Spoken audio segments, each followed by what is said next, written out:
If you want to buy a brand new Ford GT, I've got some good news and some bad news for you. The good news is the application process launched today on Ford.com at 4 o'clock in the morning. The bad news is it's limited to 250 cars per year, so the odds of getting one are, well, extremely slim. And with the extremely high demand, there are way more people desiring the Ford GT than there are new Ford GTs. Rumored base price a while back was around Aventador level, and now it's confirmed to be low to mid 400,000s for a base car. Obviously, you add options, and we're not sure yet whether dealer markup is allowed. If it is, you've seen what's happened to the GT350Rs. Some sold for over $100,000 when the car, obviously, the MSRP is much lower than that. Tell us about some of the specs. It's going to have the Ford EcoBoost V6, a 3.5 liter. Now, this annoyed some people because they wanted a V8, but it's a good idea because this engine has been tested in the Ford GT Le Mans prototype car, and it definitely is not the same 3.5 EcoBoost you'll find in your Taurus show. Rumored to have over 600 horsepower, one of the best power-to-weight ratios of any car on the road, and it's going to be extremely fast. A lot of carbon fiber usage, and it's got a lot of active aero, all designed to be functional, and it's got butterfly doors, which is going to be awesome. We went online to the Ford website to actually fill the application out, so we knew exactly what it's all about. It's a series of questions that takes about 10 minutes long to complete, minus one aspect that we'll talk about a little later. You enter in your name, your address, basic information, but then it gets interesting. This is where actually being able to purchase a Ford GT is going to be very difficult. They ask questions like, are you a current or past Ford GT owner? That's 2005, 2006, so obviously having one of those will help your chances. Do you currently own any Ford vehicles? So if you have a GT350R on order, or GT350, or any really cool older Mustang, that'll help a lot. Obviously a GT40, that would probably be a solid step in the right direction. They ask if you're a motorsports enthusiast, so having track experience, doing track days, especially if you're tracking your Ford products, that's going to be helpful.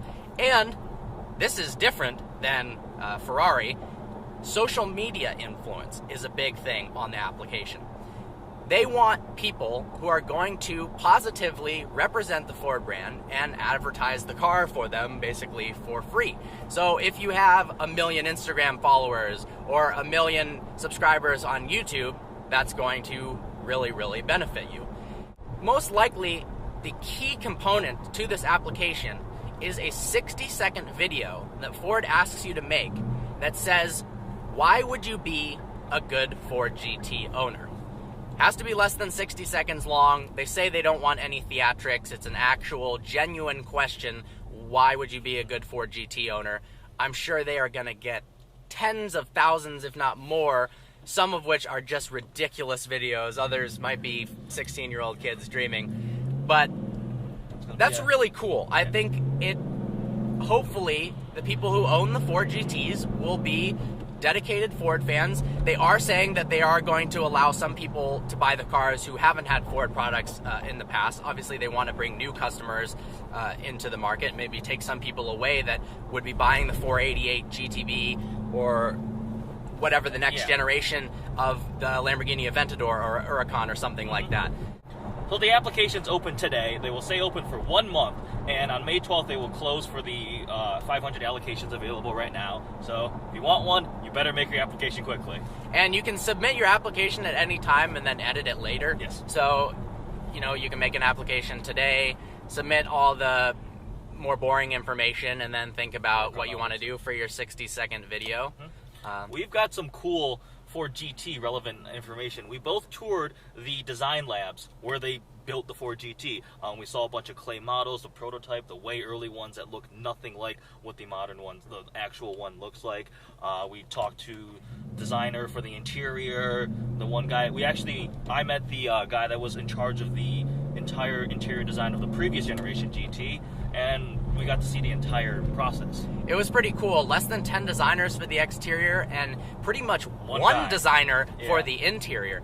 And the way they did it was really unique. There wasn't very many limitations on a car like this because it's so low production. They had all their top designers basically create what they think would be the next step, the future of the Ford GT, looking back at the 2006, looking back at the original GT40, but also bringing a futuristic aspect to it with some more active aero.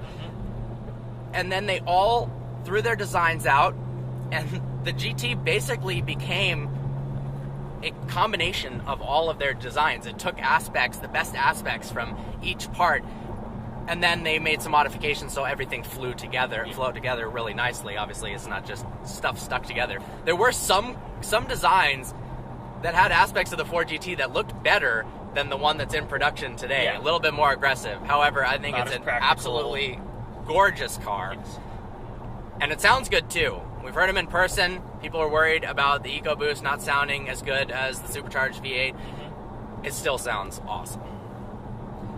Well, honestly, like we said before, the person who has the best shot is someone who has crazy social media following, who's owned a bunch of Ford products, who currently owns a Ford GT, who's put a lot of miles on their Ford GT. They don't want these cars going to collectors who are going to buy. I mean, I'm pretty positive this car is going to go up in value after the second you buy it. So they're trying to eliminate people from buying a Ford GT, throwing it in a collection, selling it, whether it's in 2 weeks to get a crazy premium for the people who couldn't buy one, or 5 years and keeping 12 miles on it. Like some of the older Ford GTs, you see them up for sale with 90 miles on it. For heritage ones, $600,000 plus. Yes. They want them on the road driven. That's part of the reason why they don't have the GT350R carbon wheels, is so it's a little bit more comfortable on a daily driver basis. But that's some information on how to purchase the Ford GT. Good luck. Me and Eddie don't have a chance. Nope. We don't really have the money either, so that's not happening. I wish, though. Good luck. Thanks for watching this video. Like always, please browse our channel and subscribe. Look forward to seeing you next video.